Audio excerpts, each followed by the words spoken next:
Okay, so we can start. We'll do the salutation.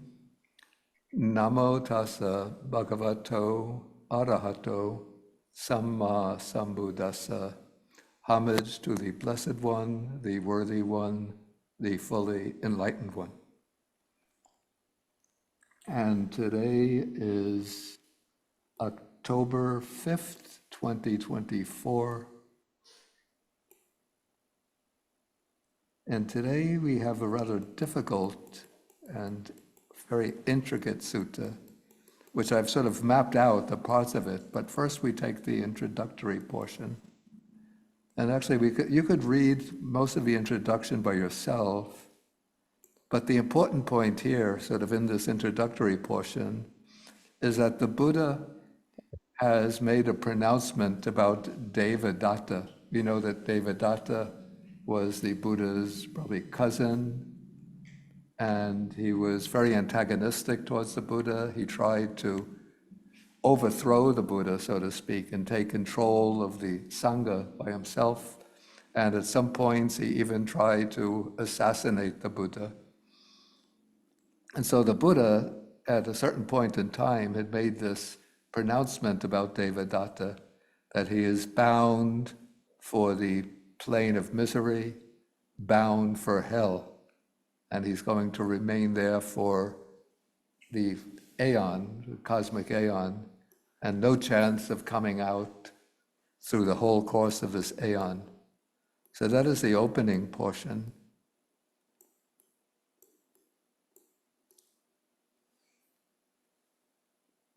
And then the Buddha says, as long as I saw even a very slight, like fraction of goodness in Devadatta, I did not make this declaration about him.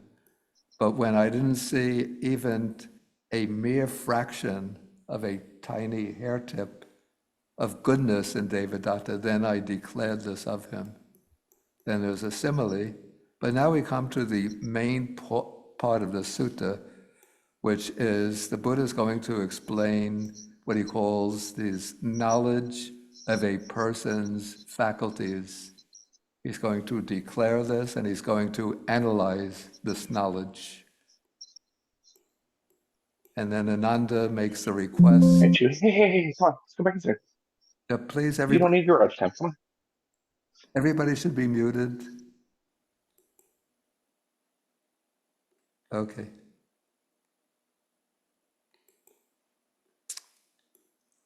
So then Ananda says that it is time for this.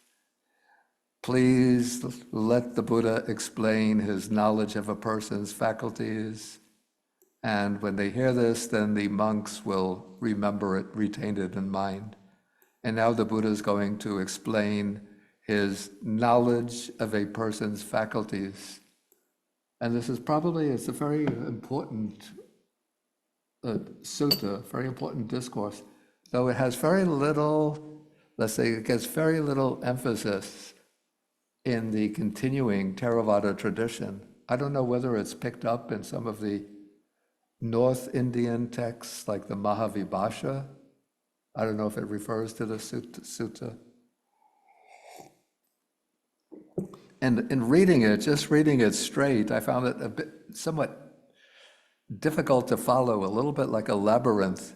So for me to understand it for myself, what I had to do was to map it out.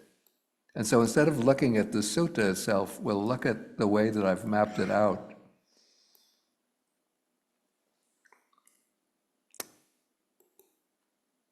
And let me increase the point size.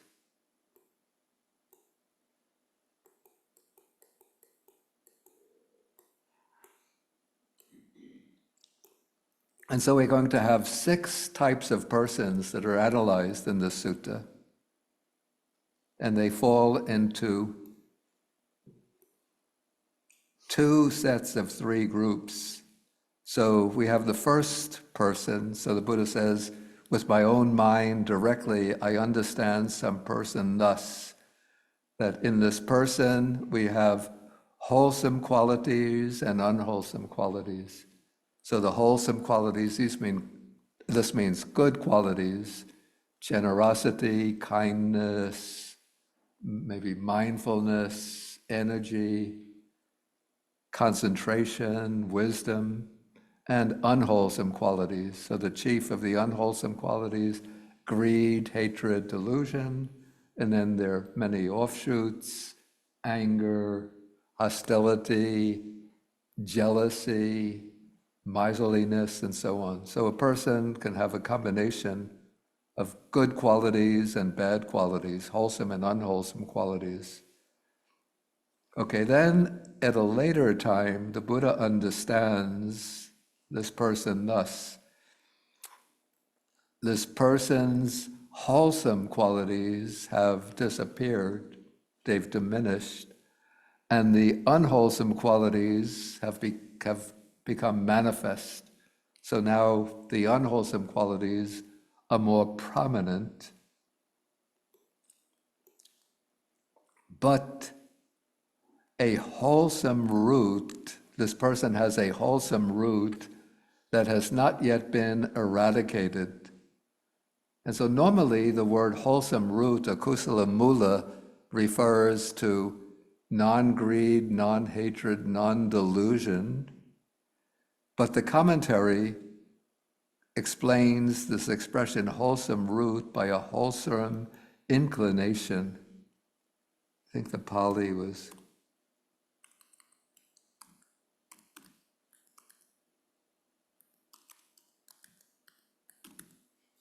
kusala ajasaya. Ajasaya means an aspiration, inclination, disposition. So even though the unwholesome qualities have become manifest and are strong, but still there's some, let's say, a disposition or inclination towards the wholesome in this person. You see, I've divided this up into sub portions. So this is C. So the wholesome root has still not been eradicated. It's still that inclination to the wholesome is still there. And then point D says, from that wholesome root, the wholesome will appear. And then following the commentary explains that from that wholesome inclination, other wholesome qualities will appear. So we could say that wholesome here is a root, but it can also be considered like a seed out of which other wholesome qualities will grow.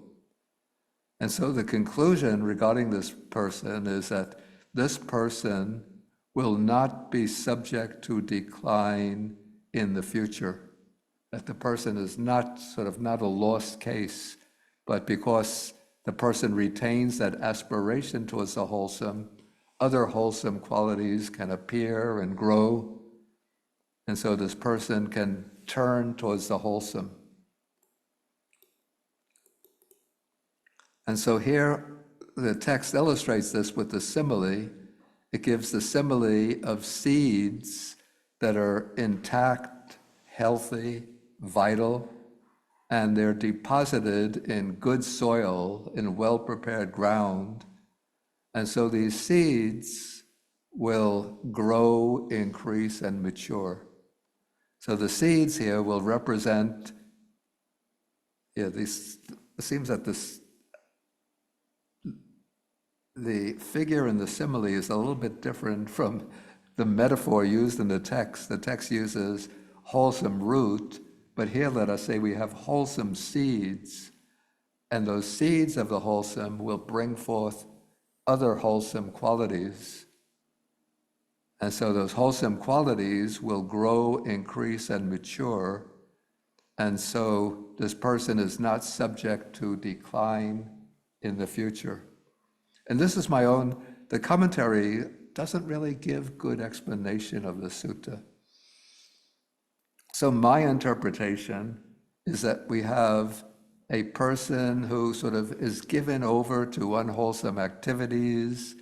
Not only do they have unwholesome mental qualities, but even they engage in unwholesome actions.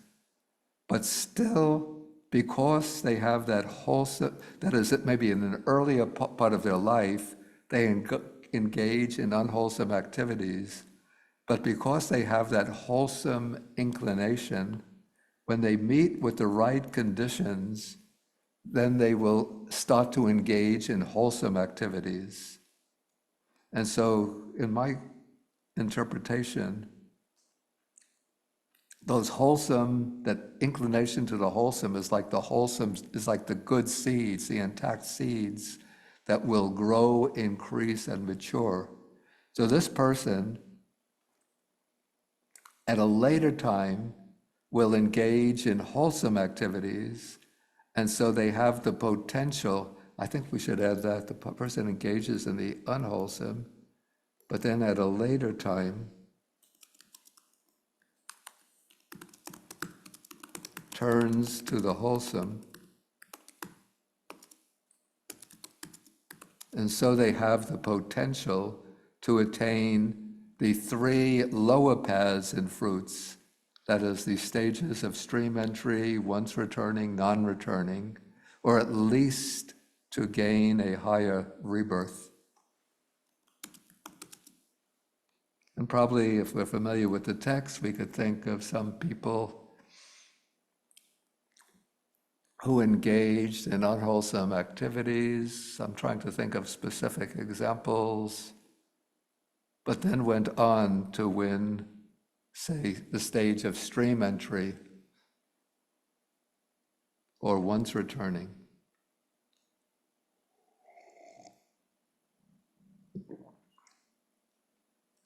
Okay, but if we consider the possibility of a higher rebirth, becomes very clear and comprehensible. So the unwholesome arises and dominates the person, but they don't completely surrender to the unwholesome. There's that yearning for wisdom, for light, for goodness, and that becomes the root or the seed out of which good qualities can develop and can lead the person to reach the lower three paths and fruits, or at least a higher rebirth. The reason I don't mention the fourth path and fruit, that is arhatship, because that will be mentioned later. Okay, so this is the first type of person. Now we have the second type of person. And again, I divide each statement in the sutta into stages.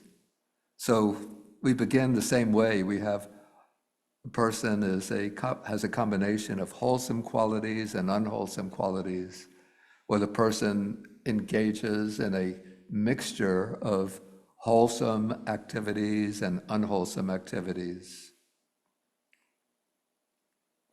Okay, then at a later time, the Buddha understands that this person's unwholesome qualities have disappeared and wholesome qualities have manifested, they've become dominant, but this person has an unwholesome root that has not been eradicated.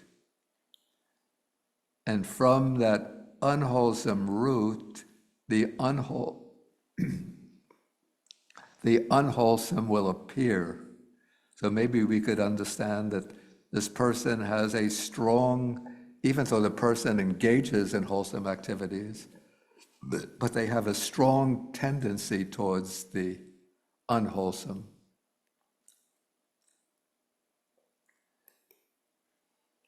And then from that unwholesome root, the unwholesome will appear. Maybe in this case, we could think of somebody who engages outwardly in a lot of wholesome activities. Let us say they practice extensive generosity, they engage in maybe a lot of religious activities. Okay, even they go onto long meditation retreats, but they have a strong tendency of wanting to be honored, admired, and venerated by others. Maybe Devadatta can fall into that category. No, I think Devadatta comes later. Okay, but this a person wants to be honored, respected, admired by others, And then from that, that's the unwholesome root. And from that unwholesome root, other unwholesome tendencies will appear. So maybe the person could even engage in ethical transgressions in order to boost up their prestige, their standing, to win the admiration of others. Maybe a student who wants to get in, if he's a student, he wants to get into a good university, and so he'll cheat on the entrance exams. Okay, so some unwholesome activities appear, and then the conclusion is that this person will be subject to decline in the future. And I think what this means, that I have my interpretation? Yeah, we'll come to my interpretation. But here we just have the expression, the person is subject to decline in the future. Okay, then we have the simile. So we have seeds that are intact. These are good seeds, strong, vital, healthy seeds, but they're deposited on a flat rock. So it's stone, rock of stone, wide and large. And the conclusion is that these seeds will not grow, increase, and mature. Some of these statements in this sutta are a bit puzzling to me, because even these seeds on the wide rock, if the wind blows them off the rock onto soil, then they can grow, increase, and mature. I guess the idea is that the seeds will be exposed to the heat of the sun and they'll dry up and their vitality will be destroyed. And so they will not grow into plants. So this is my interpretation, which maybe you could challenge. So the person engages in the wholesome at a certain point in their life, but then later, because that unwholesome root has not been eradicated, that unwholesome root, out of that unwholesome root, the unwholesome tendencies will start to sprout and prevail, and they'll lead to a bad rebirth. That is what's meant here by being subject to decline.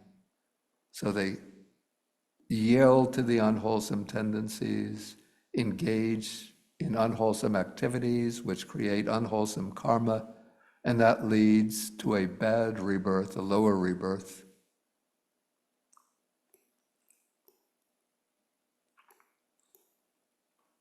Okay, then we have the third person. So here we have the mixture of wholesome qualities and unwholesome qualities found in this person. Okay, but then at a later time, the Buddha understands that this person doesn't have even a mere fraction of a tiny bit of good qualities. And this person possesses exclusively unwholesome qualities. And the conclusion is, after death, this person will be reborn in the plane of misery, that is, in the lower world and hell. Yeah, I'm just realized, do I have an interpretation here? Oh, yeah, we have the simile, the seeds.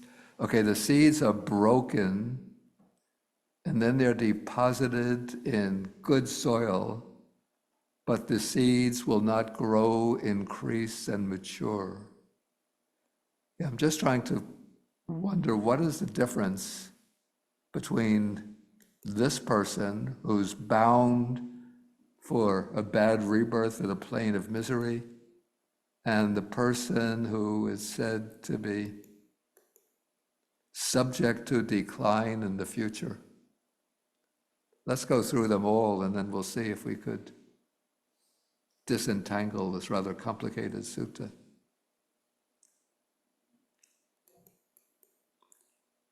Okay, then in the original text, we just jump back to the original text.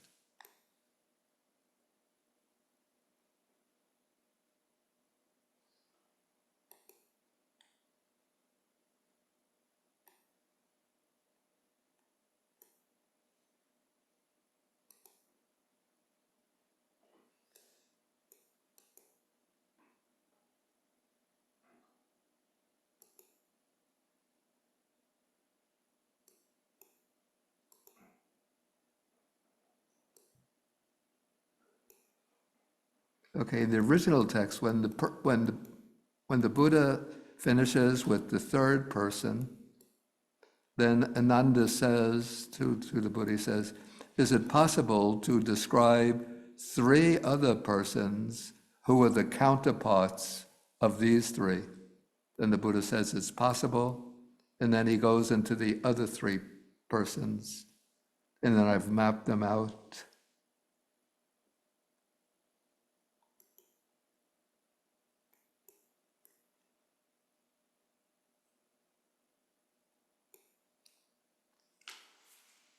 So let's look at the other three persons. Okay, so here we have person number 4. So the Buddha says, I understand some person thus, that this person has both wholesome qualities and unwholesome qualities. Okay, then at a later time, he understands this person's wholesome qualities have disappeared and unwholesome qualities have become manifest. And they have a wholesome root that has not been eradicated, but that too is going to be destroyed. So they have a wholesome aspiration. So the unwholesome qualities have become manifest. So the unwholesome qualities are dominant. They have still some aspiration towards the wholesome, not yet eradicated, but that too is going to be destroyed. And the conclusion is that this person will be subject to decline in the future. And then my interpretation is that this person is heading towards a bad rebirth. And we have some similes for this person. So that's the conclusion. And the similes, okay, coals are burning and they're deposited on a wide rock, and these coals will not grow, increase, and spread. Sometimes the similes don't really work so well. Okay, but this one doesn't seem to me to work very well. But the second simile is better. So at evening, the sun is setting, and so one can conclude, as the sun is setting, that light will disappear and darkness will appear. So this is like the person's good qualities are vanishing. Even the wholesome root is about to be destroyed. It's like the sun is on the western horizon, about to sink beneath the earth. And then one conclude that the light will disappear and darkness will appear. And then this third simile seems to be illustrating a different type of person. So this is close to midnight. One can conclude that light has disappeared and darkness has appeared. So maybe these 2 and 3 are indicating different stages, maybe in the decline of this person. Maybe the simile 2 illustrates the stage where the wholesome root is about to be destroyed. And then simile 3 illustrates this point in this person's career where they actually undergo decline in the future. That is, light has disappeared and darkness has appeared. And my simile, my interpretation is that this is a person who's heading towards a bad rebirth. And the commentary gives some examples here. I'll come back to these examples later. Let us go on.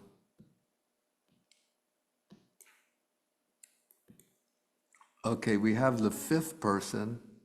Again, combination of wholesome qualities and unwholesome qualities.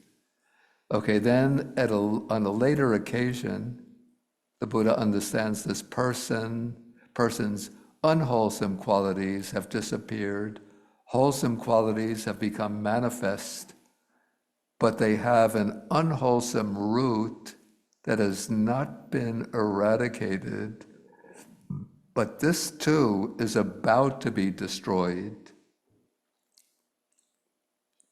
And so the conclusion can be drawn that this person will not be subject to decline in the future. And so this person is the counterpart of number one, because number one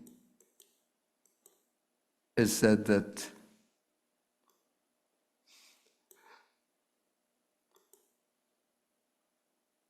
this person will not be subject to decline in the future.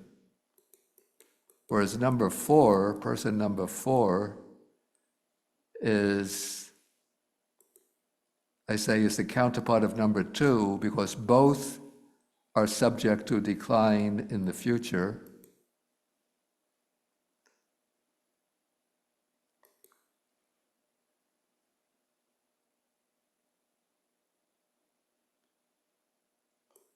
So that's person number four. Now we have person number five.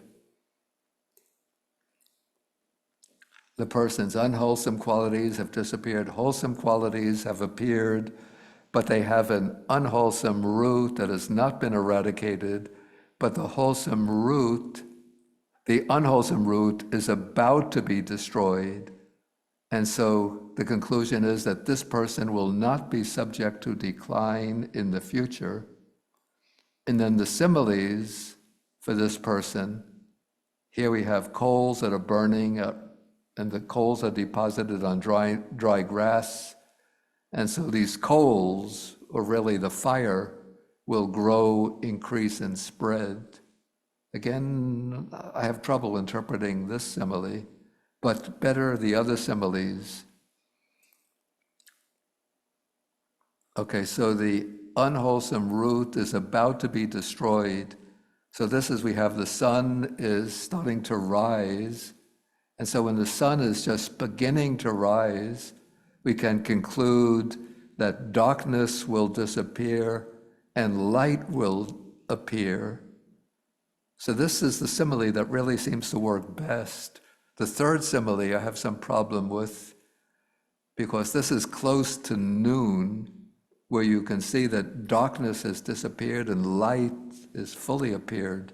So that seems to be the stage where the unwholesome root has actually been destroyed and the person has undergone growth, not the stage where the unwholesome root is about to be destroyed. So maybe we'll highlight simile number two as being the one that works best. How do you think about this? And in the previous case also, simile number two seems to be the one that works best. You know, sometimes it seems to me that in the transmission of the text, things get sometimes garbled and mixed, so that we get sometimes in counterparts to the Pali version, like in the Sarvastivada version, if there is one for this sutta, or a Mula Sarvastivada version. Sometimes the similes will be different and laid out differently. Yet before I take questions, we'll finish the whole sutta. Okay, so that is person number five. And then my interpretation, since it said that this person is not subject to decline in the future, so my interpretation is that this is the person heading towards the attainment of the paths and fruits, where the attainment is inevitable, or at least heading towards a good rebirth. And we'll come later. I'll try to come to the commentary example later. Okay, then we have person number six, and this is a person who has again, the same way, combination of good qualities, bad qualities, but on a later occasion, the Buddha understands this person doesn't have even a tiny fraction of an unwholesome quality, but they possess exclusively blameless qualities. For some reason, the text changes the term from wholesome to blameless. And then the Buddha comes to the conclusion that this person will definitely attain Nibbana in this very life. And I say that's the counterpart of person number 3. Person number 3 is the one with exclusively bad qualities who's heading towards a rebirth in the plane of misery and hell. So these two are sort of opposite counterparts. And then the simile given, here maybe the simile of the coals works successfully. So we have coals that have become cool, and then they're deposited on dry grass. And so we conclude that the coals, or rather the fire from the coals, will not increase and spread. Because when the coals have no flame, when they're completely sort of burnt out, then they're not capable of producing a fire. So this is a person whose unwholesome qualities have been totally eradicated, and they possess exclusively good qualities. And for this, the simile that seems to work is that of the sun at noon, where darkness has completely disappeared and light has appeared. In my mind, the simile works better for the 6th person.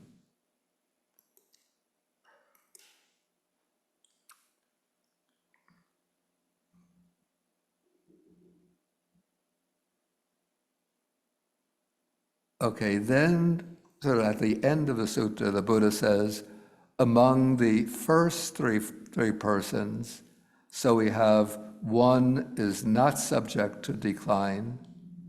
That's number 1.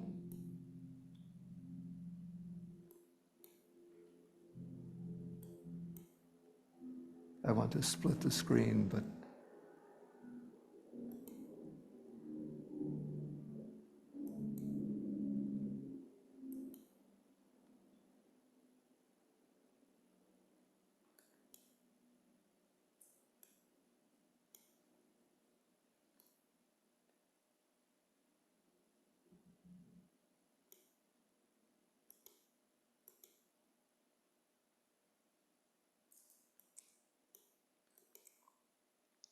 okay, so we have the first 3 persons. So 1 is not subject to decline.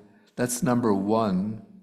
So this is a person who has the wholesome root that has not been eradicated, and from that wholesome root, the wholesome will appear. And so this person will not be subject to decline. Then the second is 1 who is subject to decline. That's person number 2. So this is a person that has the unwholesome root not eradicated, and from that unwholesome root, other unwholesome qualities will appear. And so this person will be subject to decline in the future.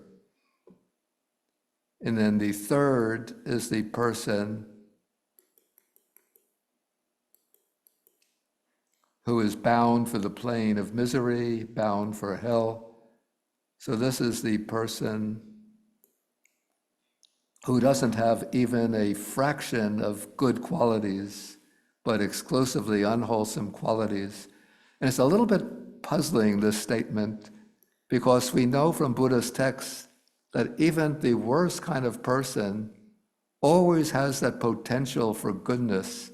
So even Devadatta in the Buddha's text is taken as the paramount case of the bad person, the one who tries to assassinate through his ambition, tries to take control of the Sangha, several times tries to assassinate the Buddha. But even according to the commentaries, the Buddha predicts that at some future time, he will become a Pacceka Buddha, that is a solitary enlightened one. So he still necessarily has to have some kind of wholesome roots that will grow in the future.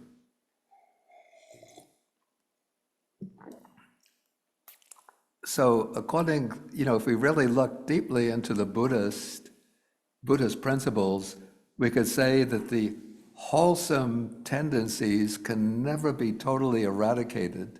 Maybe they don't appear in a person in this life, even maybe Adolf Hitler in the modern world, the paramount case of the evil person. I think even he had some love for animals, though he was responsible for a world war and for the extermination of 10 million people. But even he had some, maybe that could be a wholesome quality, some affection for animals. And probably even somebody like Adolf Hitler, it might take millions of aeons, but those wholesome tendencies, if they meet the right conditions, will have the chance to grow and to bring even the attainment of liberation. So also it's possible some people will continue, there's this class of, because samsara has to continue through endless time. So there have to be beings who can never be liberated. If everybody can be liberated, then samsara comes to an end. And if samsara comes to an end, what happens? Just an eternity of nirvana? I don't know. Okay, so anyway, we're doing these counterparts. So we have the third is a person bound for the plane of misery. Then the latter three persons, one not subject to decline.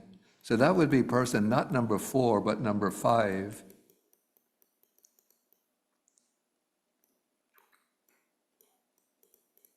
Because this person has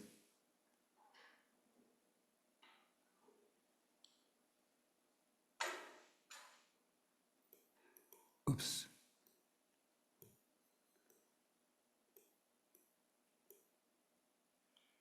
Yeah, this person has an unwholesome root that has not been eradicated, but it is about to be destroyed. So when that person's unwholesome root is destroyed, so this person will not be subject to decline in the future. And then we have the one who is subject to decline, to deterioration. So I conjecture that this will be number 4.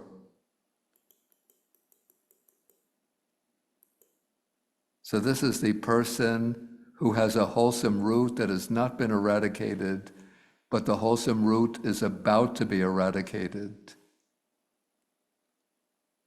And so this is the person who will be subject to decline in the future. And then number 6 is the one who's bound to attain Nibbana. And this I take to be the counterpart of number 3. One is an extremely bad destination, and this has the ultimately good destination.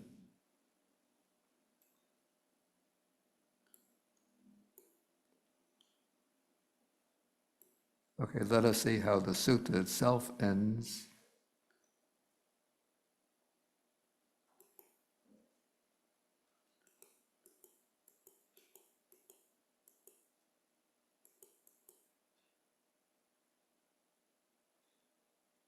Yeah, there's no further conclusion to the sutta. So the sutta just ends with making the distinction between these two groups of 3 persons.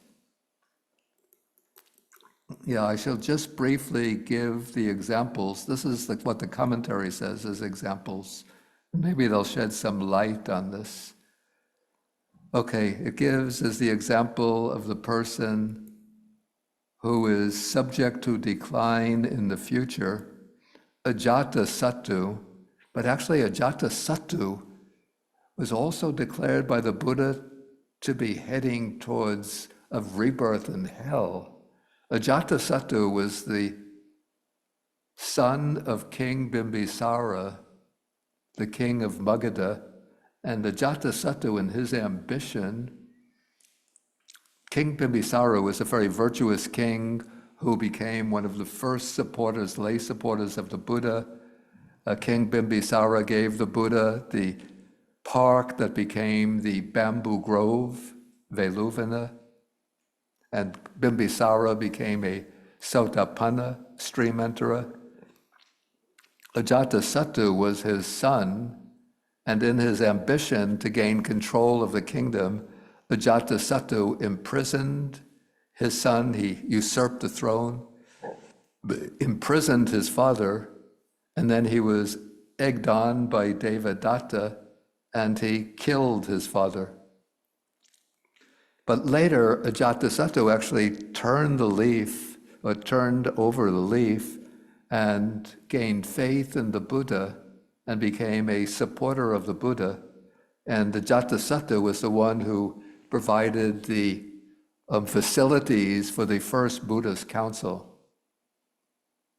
And then Ajatasattu came to meet the Buddha, and the Buddha spoke to him the discourse on the fruits of recluseship, asceticism.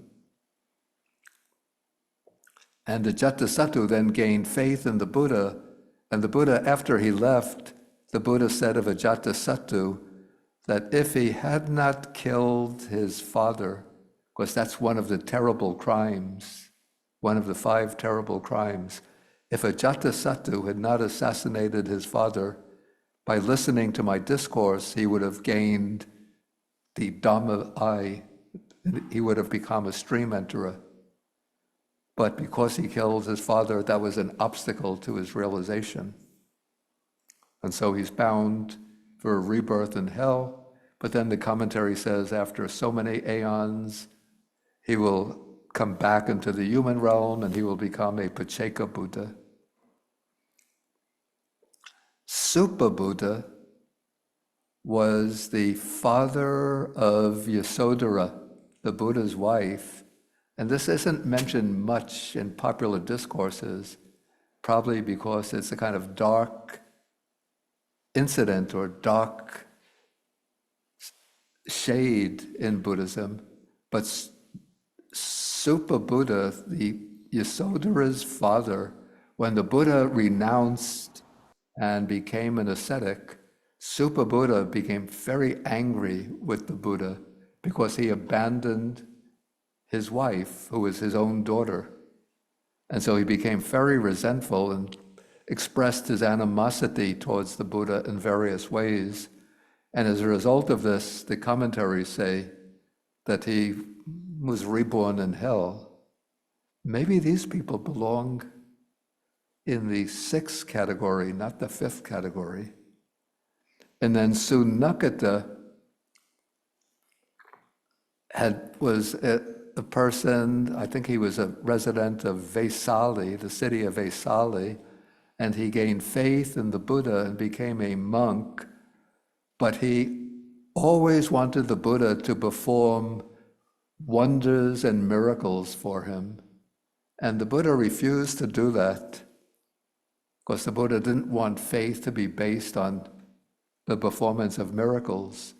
And so Sunakata became angry with the Buddha, gave up his monk's life, and then he went around in the city of Vesali bad-mouthing the Buddha, saying, the ascetic Gautama claims to be enlightened. I followed him for several months, several years. I never saw him perform any miracles or wonders. How could he be enlightened? And so he denigrated the Buddha. So those are the 3 people mentioned by the commentaries as subject to decline. And then the one who is not subject to decline in the future, the commentary cites as the example a wanderer named Susima, who he had been a member of a non-Buddha sect, and the non-Buddhists wanted to find out what was the secret to the Buddha's success. Why did the Buddha win so many followers and disciples? And so they told They said, we need somebody to volunteer. One of our members has to volunteer to go over to the Buddha, get ordained into the Buddha's Sangha, and find out what is his secret. And then you come back and tell us so we could become so successful. This is according to the commentary. And so Susima, actually part of it is in the sutta itself. So Susima, sort of in disguise, he told the Buddha, I want to become one of your disciples, please give me ordination. The Buddha told the monks, ordain him. And so Susima became a bhikkhu, and he was always sort of trying to find the secret to the Buddha's success. At a certain point, he heard a discourse from the Buddha, and then he gained true faith in the Buddha, and then became a true disciple of the Buddha. The Pali version doesn't mention him attaining any path or fruit, but I think in the Sarvastivada version, he becomes a stream enterer. I think also in the Mahasanghika version, he also becomes a stream enterer. So that is Susima. And then the case of where the Buddha sees somebody and understands that this person will attain Nibbana in this very life, the example the commentary gives is not somebody like Sariputta, Moggallana, Mahakassapa, but a minister. I think he was a minister. Now I don't remember whether it was the state of Kosala or the state of Magadha, but he was a sort of powerful minister in the state, and he was also caroused with a number of consorts. He had some consorts, like a little bit like a playboy, and he was also fond of fine liquors. And the Buddha saw him, I think, riding on an elephant, proud of his position. And the Buddha told the monks, you see that minister Santati? He's going to become an arhat in this life itself. And then the monks said to him, this is my own words, have you gone wild, master? What are you talking about? That guy, he's a playboy, fond of fine drink. Look at him. He's riding on an elephant. That would be like the equivalent today, riding in, what, a Jaguar? You know, or what is the best kind of car today? Tesla? Yeah, I don't know, but one of these high-quality cars. You know, let's say he's riding in a Jaguar. He has a beautiful girl by his side. He's dressed up fancy, Brooks Brothers suit. The Brooks Brothers, are they still operative? You know, back in the 1950s, I sort of lost in the 1950s. That was the high-quality suit. Find out whether you could order Brooks Brothers suits through Google. Okay, so the Buddha says he's going to be an arhat, and the monks are astonished. But then what happens, a little bit later, he sees his favorite consort passes away, and then he gains his sobriety, and he realizes, wow, life is just so fragile. I myself, I could die at any moment. He comes to the Buddha and says, Bhante, give me ordination. So the Buddha ordains him as a monk. The Buddha gives him a meditation subject, and quickly he goes through the stages of jhana and insight and attains arhatship on the spot. Okay, so that's santati. So the Buddha could see this one has the potential for arhatship, whereas even all of the other monks thought that the Buddha had lost his mind. Okay, so that is the sutta on the faculties of persons. And let's see if we have any questions. First, we'll take people here in the hall. And maybe different interpretations, because it's possible things here could be interpreted differently. Wow, I see many, many people, I think, are raising questions online. we'll take the questions. So the way to pose the question is to use the hand symbol. Okay, so I see, please excuse my pronunciation, Tongvan, Tongvang, Tongvan. Yes, thank you, Bhante. I would like to know if any being can be noble person. If any deity, Any being, any sentient being can be noble. any sentient being, Yes. yeah, it wouldn't have to, you can't say that about any sentient being, but it would have to be human beings or deities. And maybe, according to some texts, there are some beings in the lower realms, in the Preta realm, can become noble ones. There are a few cases mentioned in the, well, actually they're yakas, in the Yaka Sangyutta. But the beings in the three lower realms, the hell realm, the animals, and the realm of the pretas, in that life, in that state, they can't reach the noble attainment. Okay, thank you, Bhante. Okay, next is Chris. All right. Thank you, Bhante. I guess this question is a tiny bit like the last one in that I find it interesting that the Buddha is sort of giving people us like lost causes, like some of them just never going to, attain what they might hope to attain.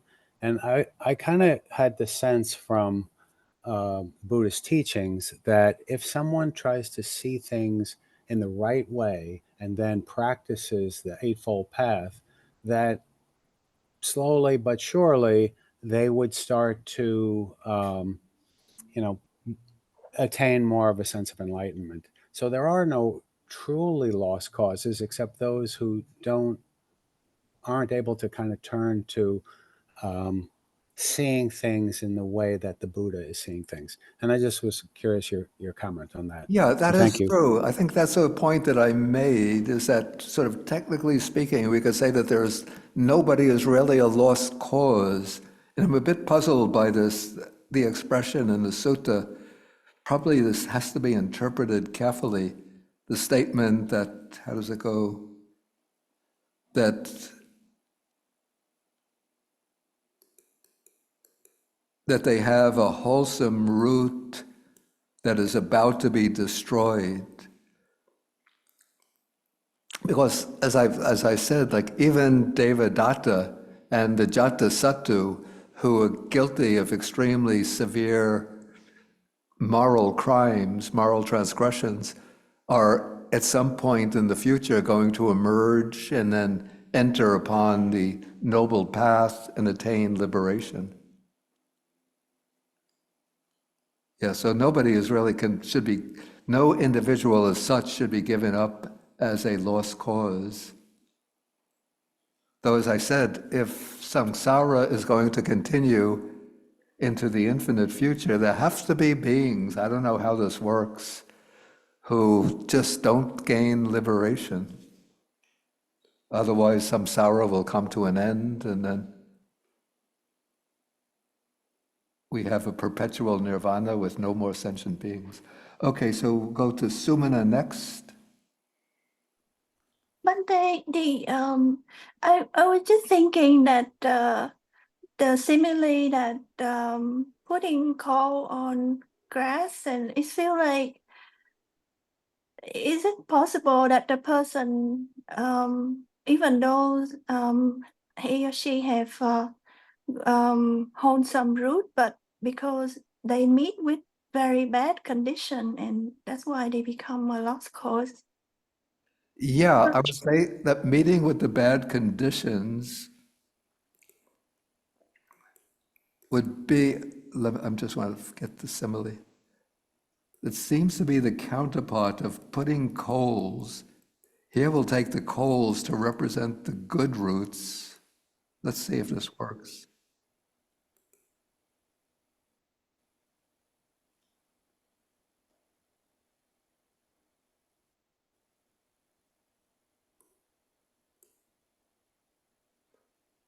No, these are the seeds. But I think, okay, the example you use of that kind of person, that would be like a person who has seeds that are intact, healthy, strong seeds. So that's a person with potential for good qualities, but if they're put on a wide rock, the seeds will not grow. So that is if the person is in a bad environment and subject to bad influences, then those good seeds will not get the chance to grow, but instead the unwholesome root will flourish and bring along other unwholesome qualities. Okay, we'll just have to go quickly through the questions since time is running out. So the next will be Amy. Amy?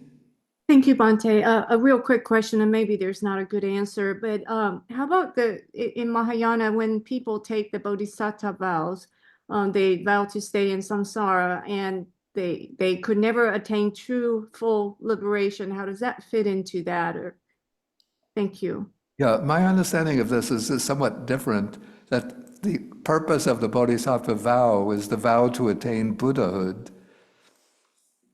And so the person takes the Bodhisattva vow in order to practice the Bodhisattva path to develop the paramitas, but when the paramitas are fully developed, then they attain Buddhahood.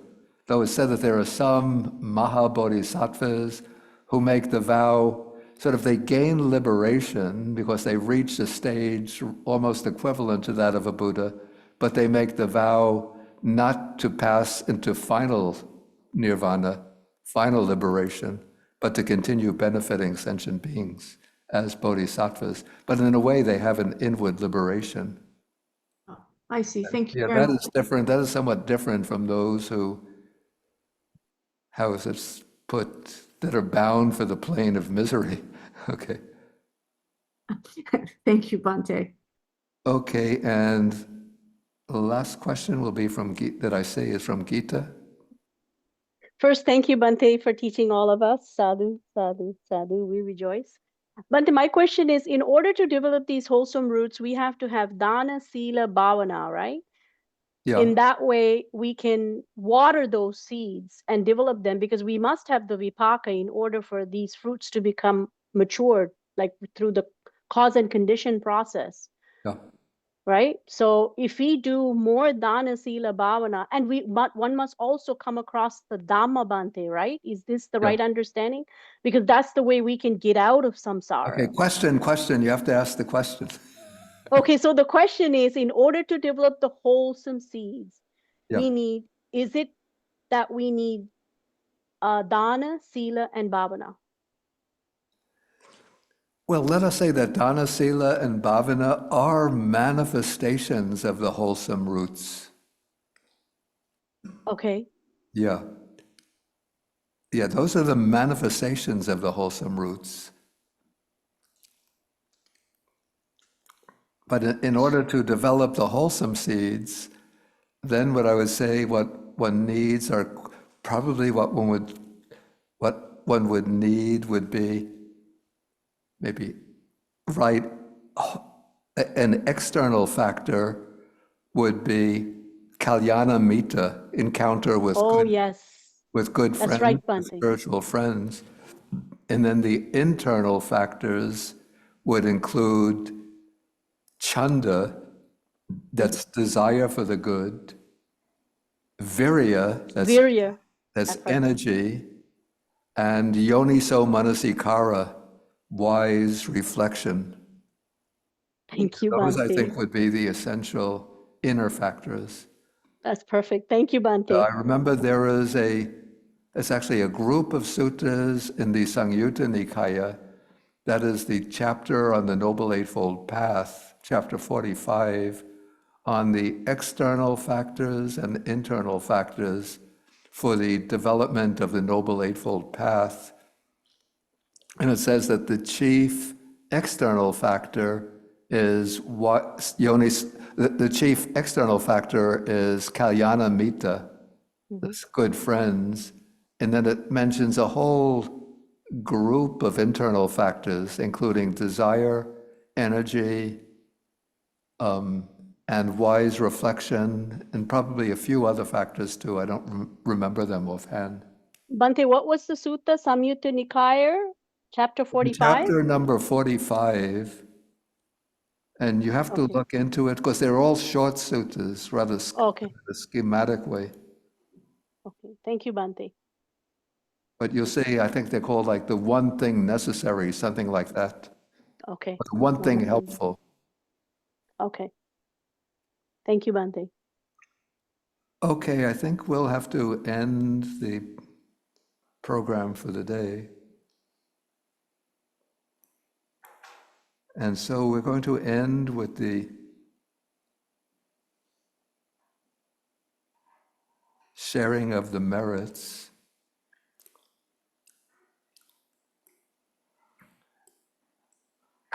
Yeah, and one thing I'll mention, maybe some of you, especially those whose names begin with V in that area, would have seen one of the participants in our class, I think both the Wednesday evening and the Saturday morning class. Her name was Vanessa.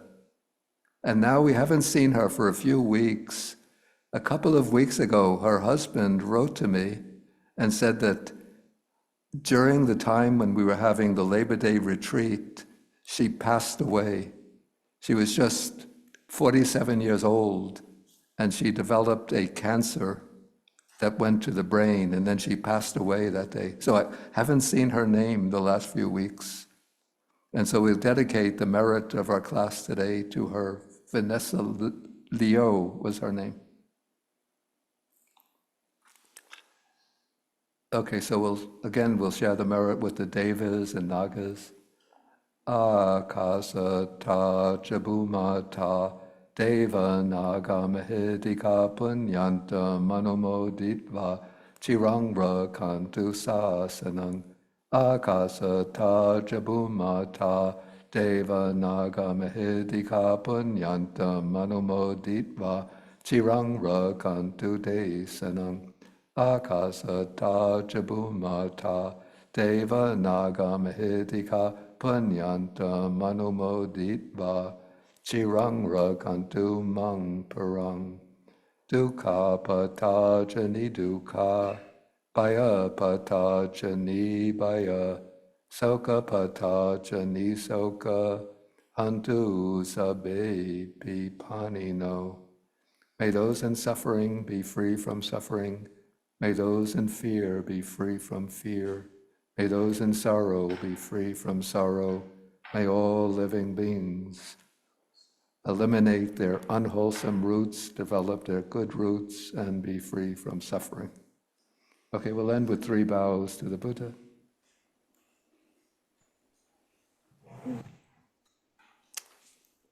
Okay, I'll get the chime and we'll do the bows.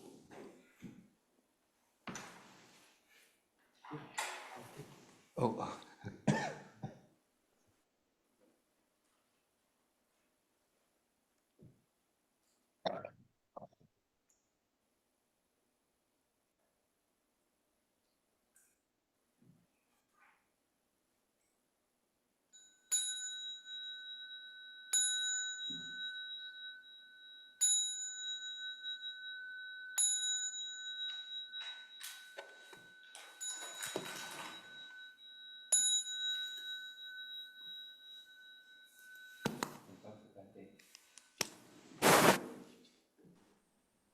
Okay, so thank you for joining. And bow to Bhante Bodhi. Thank you, Bhante Bodhi. Thank you, Bhante. Thank you, Bhante. Thank you. Thank you, Thank Bhante. you, Bhante. Be well, Bhante. Thank you, Be Bhante. safe. Thank you, Bhante. Thank you, Bhante. Namo Buddhaya. Teruvan Sadnai, Thank you. Bhante. Okay, thank you for joining. Thank you, Bhante. Be safe. Take Bye, care, Bhante. happily, everybody. Have a good meal, Bhante. Namo Buddhaya. Thank you, Bhante. Okay. Have good lunch. Bye, Okay, take care. Bhante. Enjoy your lunch. Thank you. Be safe. Okay. Be well. Thank you, Bhante. Thank you. Thank you, Bhante.